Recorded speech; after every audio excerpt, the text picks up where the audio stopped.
राधे राधे दोस्तों, आपका हमारे YouTube चैनल दिव्य भक्ति ज्ञान वेग में हार्दिक स्वागत है। ओम नमो भगवते वासुदेवाय।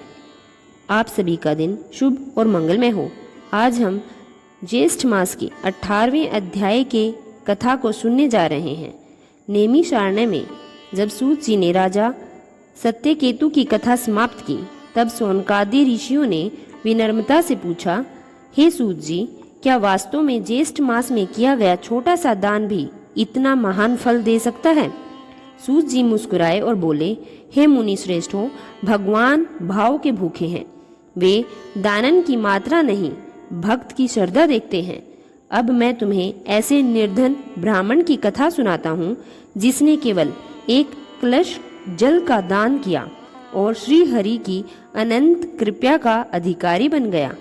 निर्धन ब्राह्मण की चिंता, जिसमें प्राचीन काल में गंगा तट के समीप स्थित एक छोटे से ग्राम में हरिदत्त नामक ब्राह्मण रहता था। वह अत्यंत धर्मनिष्ठ था, परंतु आर्थिक रूप से बहुत गरीब था। उसके घर में कई बार भोजन का भी अभाव हो जाता था। फिर भी वह प्रतिदिन भगवान विष्णु की पूजा करता, तुलसी को जल अर्पित करता और हरि नाम का जप करता था। एक वर्ष ज्येष्ठ मास प्रारंभ हुआ। चारों ओर सूर्य की प्रचंड तपन थी। धरती जल रही थी। पशु पक्षी और मनुष्य सभी गर्मी से व्याकुल थे। हरिदत्त ने देखा कि मार्ग से गुजरने वाले यात्री प्यास के कारण अत्यंत कष्ट पा रहे हैं। उसके मन में विचार आया, काश मेरे पास धन होता तो मैं एक विशाल प्याऊ बनवाता और सभी यात्रियों की सेवा करता। लेकिन उसके पास तो अपने परिवार का पालन करने के लिए भी कोई साधन नहीं था। संत जी के आगमन से एक दिन उसके द्वार पर एक वृद्ध संत आए। उन्होंने कहा, वत्स, तुम इतने चिंतित क्यों हो? हरिदत्त ने अपनी व्यथा सुनाई। संत बोले, हे ब्राह्मण, सेवा के लिए धन नहीं, भावना चाहिए। यदि तुम श्रद्धा से एक घड़ा जल भी प्यासे को पिला दो तो भगवान उसे भी महान दान दे मानते हैं। यह सुनकर हरिदत्त का हृदय प्रसन्न हो गया। उसने उसी दिन एक मिट्टी का कलश लिया, उसे शीतल जल से भरा और घर के बाहर रख दिया। प्रतिदिन वह प्रातः नदी से जल लाता और कलश भर देता। जो भी पाथिक वहां से गुजरता वह प्रेम पूर्वक उस जल को पीता। कभी कोई वृद्ध आता, कभी कोई व्यापारी, कभी कोई साधु। उसके पास देने के लिए और कुछ नहीं था, परंतु उसका व्यवहार इतना मधुर था कि लोग तृप्त होकर उसे आशीर्वाद देते। दिन बीतते गए। ज्येष्ठ मास का आधा भाग बीत चुका था। एक दोपहर सूर्य की तपन अपने चरम पर थी। उसी समय एक वृद्ध यात्री वहां पहुंचा। उसका शरीर थकान से कांप रहा था। उसने धीमे स्वर में कहा, वत्स, मुझे बहुत प्यास लगी है। हरिदत्त तुरंत दौड़ा और कलश का शीतल जल उसे अर्पित किया।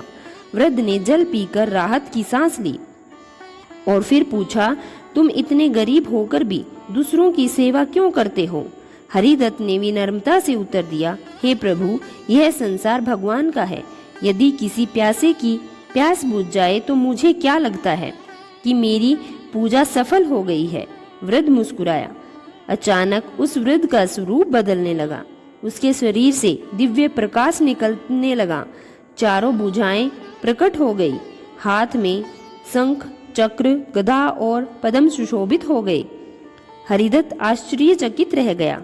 उसने देखा कि उसके सामने स्वयं भगवान हरि विष्णु खड़े हैं। ब्राह्मण भूमि पर दंडवत गिर पड़ा। उसकी आंखों से आनंद आंसू बहने लगे। भगवान विष्णु बोले, हे हरिदत्त, मैं तुम्हारी परीक्षा लेने आया था। तुम्हारे पास धन न होने पर भी तुमने सेवा का मार्ग नहीं छोड़ा। तुमने ज्येष्ठ मास में प्यासों को जल पिलाकर मुझे ही तृप्त किया है। जो व्यक्ति निष्काम भाव से सेवा करता है वह मुझे अत्यंत प्रिय होता है। हरिदत्त हाथ जोड़कर बोला, प्रभु, मुझे किसी धन या वैभव की इच्छा नहीं, केवल आपकी भक्ति बनी रहे। भगवान प्रसन्न होकर बोले, तथास्तु, तुम्हारे घर में कभी अन्न का अभाव नहीं होगा। तुम्हारा परिवार सुखी रहेगा और अंत समय में तुम्हें मेरे परमधाम की प्राप्ति होगी। भगवान अंतर्धान हो गए।